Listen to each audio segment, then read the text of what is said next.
Hi guys, Sam from 3D here. Today we are going to create this beautiful animation in Blender using the scene we made earlier. Let's get started. But first let me introduce you to 3D.design, your gateway to a world of captivating 3D character models, icons and more. Dive into our extensive library boasting artists, avatars, sleek cars and diverse file formats compatible with tools like After Effects. Start with creative journey here for an immersive experience. Alright, let's begin with the video. Let's start by adding an empty object. Shift+A, empty, plain arrows. Z pull it up to screen center. That would be our camera tracker. I will rename it to Cam1. Next, select your camera and go to the constraint options. Add an object constraint and choose track 2. Set the target to our empty object.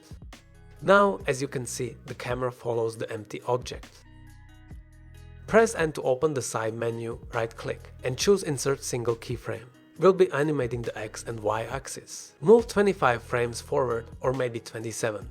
Depending on your preference, which is approximately 1 second. Snap to the camera view with Alt and adjust the camera without affecting the Z-axis. Use G to move the camera like that, then right-click and insert a keyframe.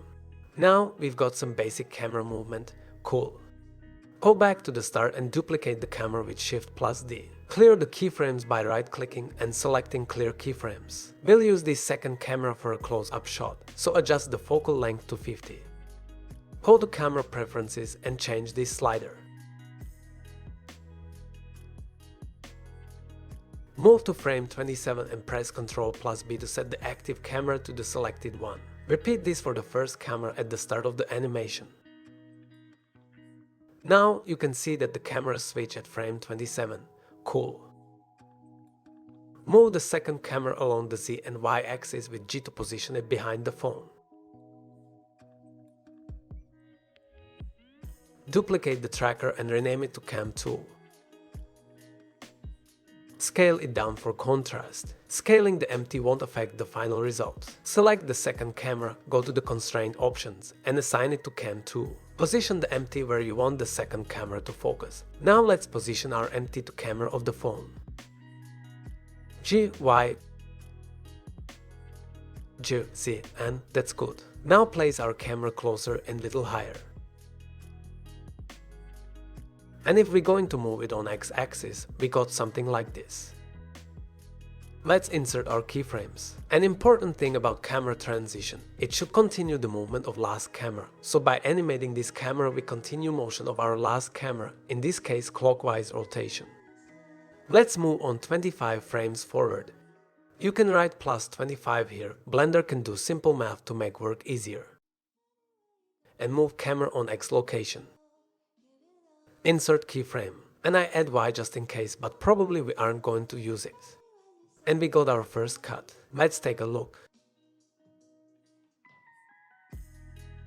Go to 54 frame, choose our first camera, Ctrl+B, and copy our first frame. Just simple Ctrl+C, Ctrl+V.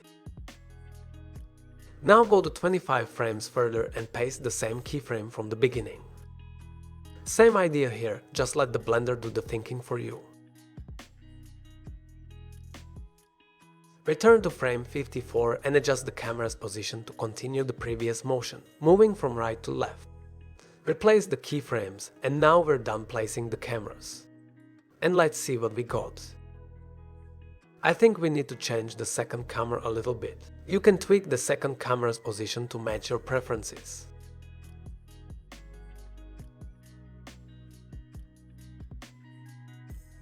The animation might look a bit rough now, but don't worry, we'll fix it using the graph editor. Split the timeline and open the graph editor. This displays the speed curves of your animation. Adjusting the dots here changes the speed of movement. We'll aim for a smooth transition by starting slow and speeding up toward the end. The Y graph's curve height determines speed. The higher the curve, the faster the movement. Let's tweak the dots to understand how they work. For example, if you put it lower, there will be a slow output at the end. In this case, the X-axis is mirrored. Blender sometimes messes this up. So if you put the second point higher, there will be a fast output at the end. Let's go back and make the exponential curves for the X and Y axis. Adjust the dots to create a similar curve for the X-axis. At the end, you should see the speed increase. To make the transition seamless, we need to match both the motion and speed between cameras. Start by making the second camera's movement begin fast. Zoom in with Ctrl plus middle mouse and adjust the dots. Raise the first dot slightly with G and match the second dot to its level, creating a fast, slow, fast motion. If there's any stuttering, move the keyframes back slightly. You can tweak the curves until you're satisfied with the results. For the next cut, we'll again transition from fast to fast movement. Select the camera and adjust the dots in the graph to create the desired effect. Now we need fast start and slow end. We need to make some sort of hill. And now our y-axis is not aligned with the x-axis. Let's fix that. Let me think about it for a moment.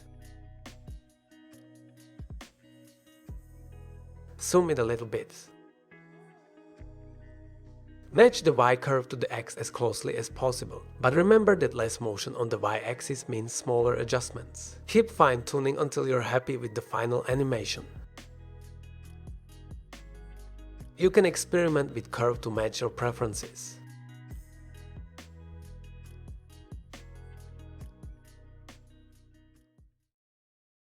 And that's it. You've created a smooth camera animation in Blender. If you found this video helpful, consider subscribing and giving it a big thumbs up.